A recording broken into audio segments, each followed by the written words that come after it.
Perkenalkan, nama saya Jenny Susanto, kelas 12 IPA 3 dari SMA Kesatuan. Pada kesempatan kali ini, saya akan menjelaskan tentang artikel. Apa yang dimaksud dengan artikel? Artikel adalah karangan faktual secara lengkap dengan panjang tertentu yang dibuat untuk dipublikasikan di media online maupun cetak dan bertujuan menyampaikan gagasan dan fakta yang dapat meyakinkan, mendidik, dan menghibur. Jenis-jenis artikel.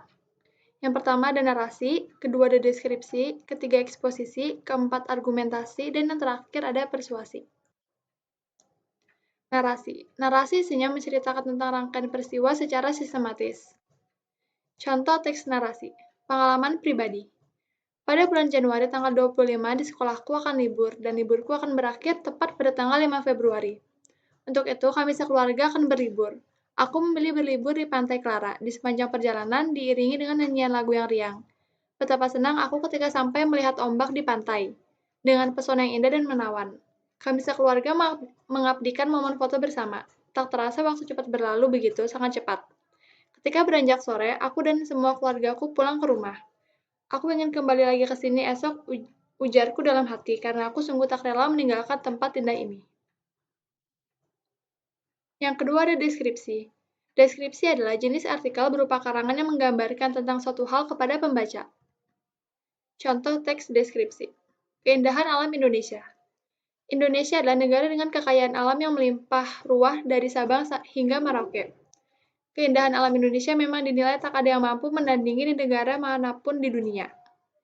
Hampir semua pesona alam terdapat di Indonesia, mulai dari daratan hingga laut. Oleh sebab itu, tidak heran apabila banyak wisatawan asing yang rela datang jauh-jauh ke Indonesia untuk menikmati keindahan alam bumi pertiwi. Selain keindahan alam yang disajikan, ternyata di dalam keindahan tersebut terdapat banyak hal tersembunyi yang jarang diketahui seperti flora dan fauna yang sangat langka dan eksotis. Alam Indonesia yang paling tersohor di mata dunia adalah keindahan pantainya yang terbentang dari barat hingga ke timur. Banyaknya pulau yang ada di Indonesia membuat kekayaan laut dan pantai semakin berwarna. Yang ketiga ada eksposisi. Eksposisi isinya menjelaskan atau memberikan informasi mengenai suatu topik agar menambah pengetahuan pembacanya. Teks ini biasanya diungkap dengan gambar. Contoh eksposisi, proses terjadinya hujan. Hujan adalah proses atau siklus hidrologi yang berlangsung terus-menerus. Hujan ini terjadi karena proses panjang air yang bermula dari air laut atau sumber air permukaan lainnya. Kemudian mengalami berbagai proses dan kemudian berakhir menjadi hujan. Proses terjadinya hujan dimulai dari tahap evaporasi. Proses ini adalah proses penguapan air di permukaan bumi. Karena peningkatan suhu akibat sinar matahari, proses penguapan ini menghasilkan uap air yang kemudian menyebabkan terjadinya proses kondensasi. Lalu ada argumentasi. Argumentasi adalah suatu karangan yang tujuannya ingin membuktikan kebenaran sebuah pendapat. Contoh teks argumentasi. Yang pertama, sial. Argumentasi. Argumentasi adalah suatu karangan yang tujuannya ingin membuktikan kebenaran sebuah pendapat. Contoh teks argumentasi. Makanan. Dalam sudut pandang agama, Islam sudah jelas mengatur adab ketika makan dan minum, yaitu jangan meniup makanan atau minuman yang masih panas, karena dapat membahayakan kesehatan tubuh. Sebab mendinginkan makanan akan mendatangkan keberkahan tersendiri bagi kita. Selain itu, pakar kesehatan mengatakan bahwa meniup makanan yang panas justru akan menyebabkan bakteri atau virus yang berasal dari mulut berpindah pada makanan yang akan dikonsumsi. Akibatnya, kita akan mudah terserang penyakit yang disebabkan oleh virus-virus tersebut. Oleh karena itu, kebiasaan meniup makanan yang panas haruslah kita hentikan agar tubuh kita terhindar dari berbagai penyakit yang membahayakan tubuh. Kita bisa menunggu makanan atau minuman dingin terlebih dahulu sebelum mengonsumsinya. Persuasi. Artikel persuasi adalah artikel yang isinya bertujuan untuk mempengaruhi pembaca, sehingga bersedia melakukan sesuatu yang dianjurkan oleh si penulis dalam karangannya. Contoh teks persuasi. Pendidikan.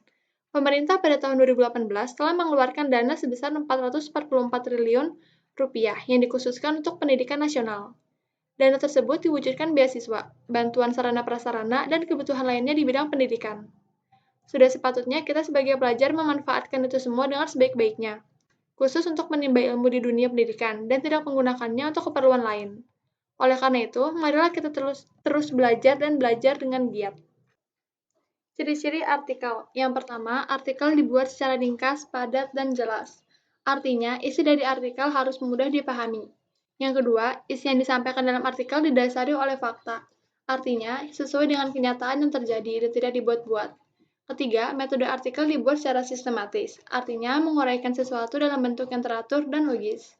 Keempat, bersifat faktual, sesuai data si pengarang atau suatu kejadian yang bersifat nyata, benar-benar terjadi tetapi tidak terikat dengan waktu. Perbedaan fakta dan opini. Fakta ya, sesuatu yang apa adanya terjadi. Oleh karena itu, fakta sulit untuk dapat terbantahkan disebabkan karena dapat dilihat atau juga diketahui banyak pihak. Opini ialah pendapat yang belum benar adanya. Pendapat pribadi tersebut dapat benar bahkan dapat juga salah. Ciri-ciri kalimat fakta. Yang pertama, memiliki data yang akurat. Artinya, pada kalimat fakta, data yang terdapat jelas terhadap suatu peristiwa. Tidak hanya akurat, tapi juga tepat. Dalam kalimat, data tersebut dapat berupa bilangan statistik, tanggal, dan waktu kejadian. Contoh, jumlah penduduk Indonesia berdasarkan sensus terakhir pada 2010 mencapai lebih dari 237 juta. Yang kedua, bersifat objektif. Artinya, dalam kalimat fakta yang tertulis bersifat objektif, di mana pernyataan yang ada di dalamnya bersifat umum dan telah diakui kebenarannya oleh banyak pihak. Contoh, berdasarkan catatan Kompas Perempuan, angka kekerasan dalam rumah tangga pada tahun 2015 meningkat sebesar 9% dibandingkan tahun 2014. Yang ketiga, benar-benar terjadi. Artinya, dalam kalimat fakta benar-benar terjadi. Jadi, memaparkan situasi yang benar-benar terjadi dan nyata. Contoh, sepeda motor tersebut menabrak seorang anak kecil yang tengah menyeberang jalan. Ciri-ciri kalimat opini. Yang pertama, mengandung pendapat pribadi atau orang lain. Terkadang ditemukan pernyataan orang sebagai fakta, sedangkan pendapatnya belum bisa dibuktikan. Contohnya, Kapolsek menduga ada pihak yang sengaja membakar ruko-ruko di daerah itu. Yang kedua, bersifat objektif. Hal-hal yang dikemukakan hanya menurut salah satu pihak sehingga tidak bisa dikatakan netral.